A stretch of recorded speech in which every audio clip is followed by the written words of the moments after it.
Good evening. We have Beowulf. We're going to read tonight from Dover Thrift Editions, copyright 2015, translated by Robert K. Gordon. We're going to start with chapter 11. And you get to look at Snoopy. Then Hrothgar went his way with his band of heroes, the protector of Scyldings, out of the hall. The warlike king was minded to seek Wealhtheow, the queen, for his bedfellow. The glorious king had, as men learned, set a hall guardian against Grendel. He performed a special service for the prince of the Danes, kept watch against monsters. Truly the prince of the Geats relied firmly on his fearless might and the grace of the Lord. Then he laid aside his iron corselet, the helmet from his head, gave his ornamented sword, best of blades, to his servant, and bade him keep his war gear. Then the valiant one, Beowulf of the Geats, spoke some words of boasting ere he lay down on his bed. I do not count myself less in war strength, in battle deeds, than Grendel does himself.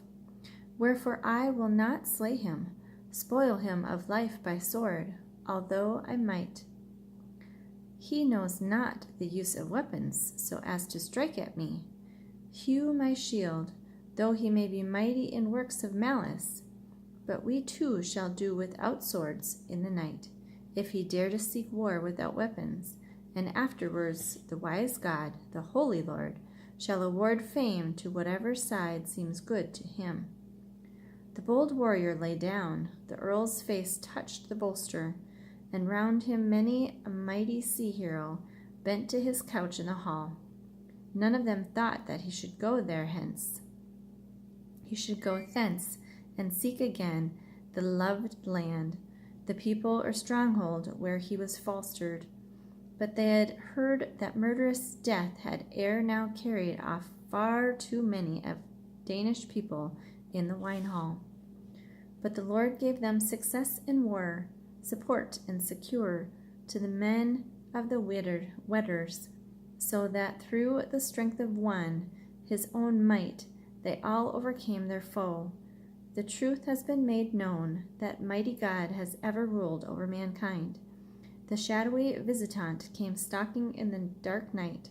The warriors slept, who were to keep the antlered building, all save one. That was known to men, that the ghostly enemy might not sweep them off among the shadows, for the Lord willed it not. But he, watching in anger against foes, awaited in wrathful mood the issue of the battle. That ends chapter 11, and here starts chapter 12. Then from the moor under the misty cliffs came Grendel. He bore God's anger. The foul foe proposed to trap with cunning one of the men in the high hall. He went under the clouds till he might see most clearly the wine building, the gold hall of warriors, gleaming with plates of gold. That was not the first time he had sought Hrothgar's home. Never in his life days, before or since, did he find bolder heroes and all have-thanes and hall-thanes. The creature came bereft of joys, making his way to the building. Straightway the door, firm clasped by fire-hardened fetters, opened when he touched it with his hands. Then, pondering evil, he tore open the entry of the hall when he was enraged. Quickly after that, the fiend trod the gleaming floor, moved angry in mood. A baleful light like flame flared from his eyes. He saw in the building many heroes, the troop of kinsmen sleeping together, the band of young warriors. Then his mind exulted.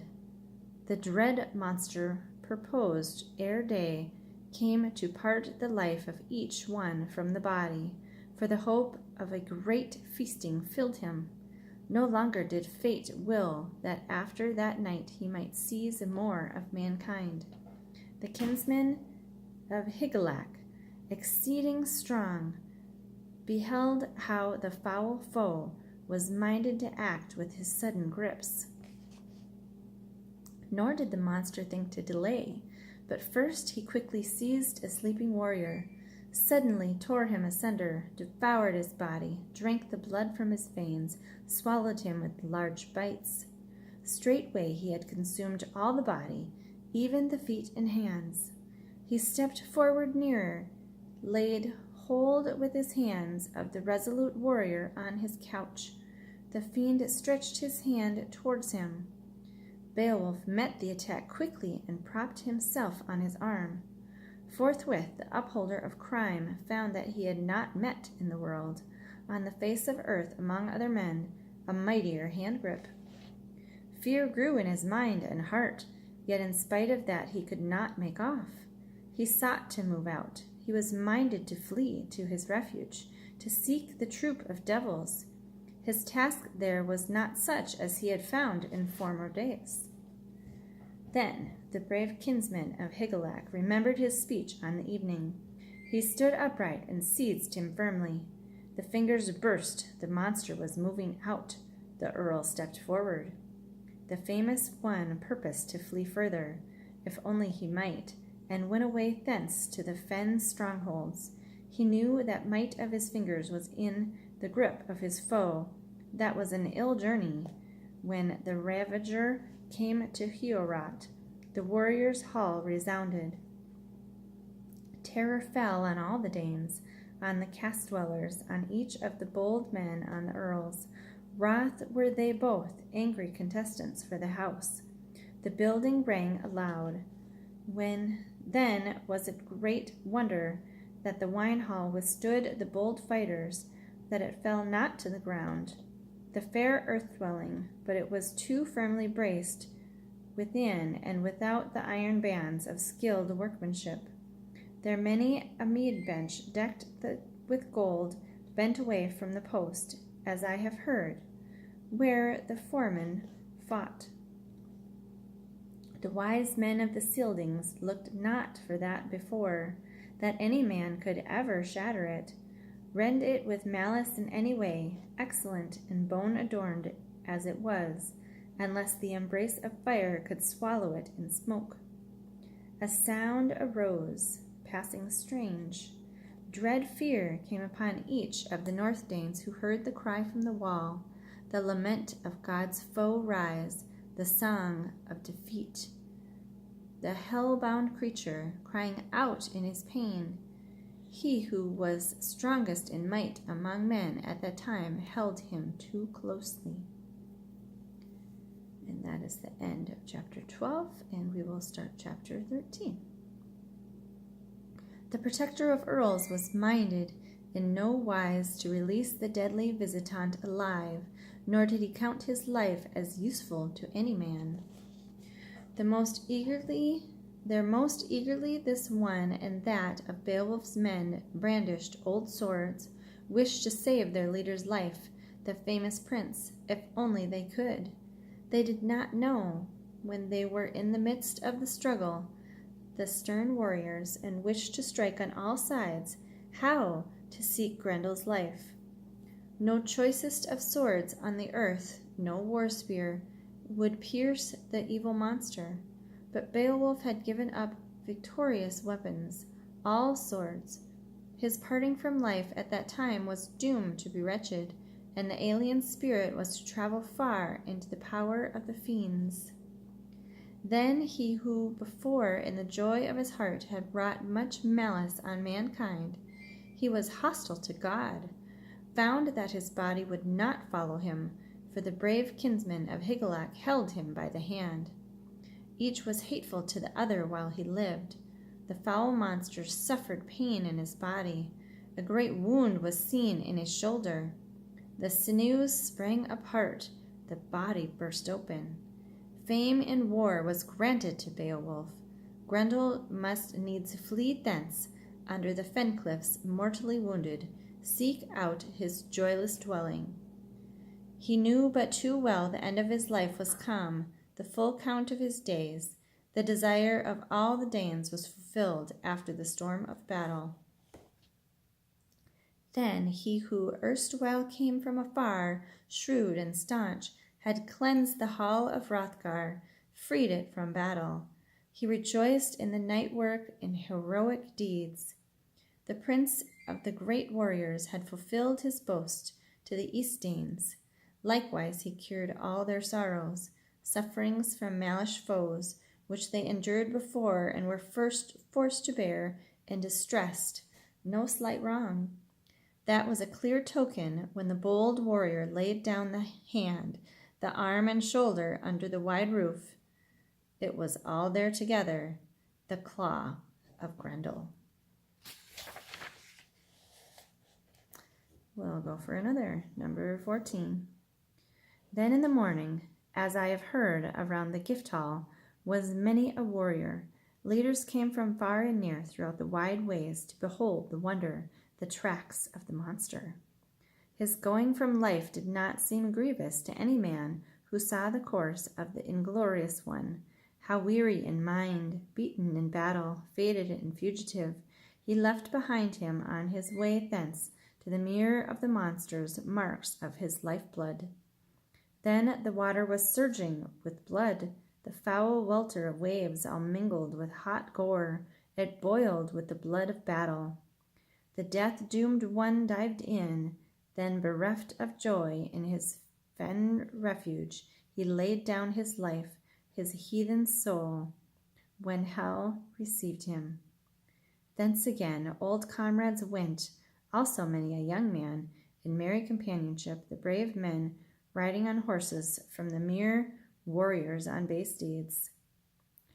There Beowulf's fame was proclaimed. Oftentimes many a one said that neither south nor north between the seas, over the wide earth, under the vault of the sky, was there any better among warriors, more worthy of a kingdom. Nor in truth did they blame their friendly lord, gracious Hrothgar, for that was a good king. At times the men doughty in battle led their sorrel horses run, race against one another, where the landways seemed fair to them, known for their good qualities. At times the king's thane, a man with many tales of exploits, mindful of measures, he who remembered a great number of the old legends, made a new story of things that were true. The man began again wisely to fame Beowulf's exploit, and skillfully to make deft measures, to deal in words. He spoke all that he had heard told of Sigmund's mighty deeds, much that was unknown, the warfare of the son of Wales, the far journeys, the hostility and malice of which the children of men knew not at all, except Fitela, who was with him when he was minded to say somewhat of such things, the uncle to his nephew, for there were always in every struggle bound together by kinship. They had felled with their swords very many of the race of giants. There sprang up for Sigmund after his death no little fame, when the man, bold in battle, killed the dragon, the guardian of the treasure. Under the grey stone he ventured alone, the son of a chieftain, on the daring deed. Fitela was not with him, yet it was granted to him that sword pierced the monstrous dragon, so that it stood in the wall, the noble blade. The dragon died violently. The hero had brought it to pass by his valor that he could use the ring-hoard as he chose. The son of Wales loaded the sea-boat, bore to the ship's bosom the bright ornaments. The dragon melted in heat. He was by far the most famous of adventurers among men, protector of warriors by mighty deeds. He prospered by that earlier, when the boldness, the strength, and the courage of Hermod lessened. He was betrayed among the Eotins, into the power of his enemies, quickly driven out. Surges of sorrow pressed him too long. He became a deadly grief to his people, to all his chieftains. So also many a wise man who trusted to him as a remedy for evils lamented in former times the valiant one's journey, that the prince's son was destined to prosper, inherit his father's rank, rule over the people, the treasure in the prince's fortress, the kingdom of heroes, the land of the Scyldings. There did he, the kinsman of Higelac, become dearer to all men and to his friends than he. Treachery came upon him. At times, in rivalry, they measured the yellow streets with their horses. Then the light of morning had quickly mounted up. Many a retainer went bold-minded to the high hall to behold the rare wonder. The king himself also, the keeper of ring treasures, came glorious from his wife's chamber, famed for his virtues, with a great troop, and his queen with him measured the path to the mead hall with a band of maidens.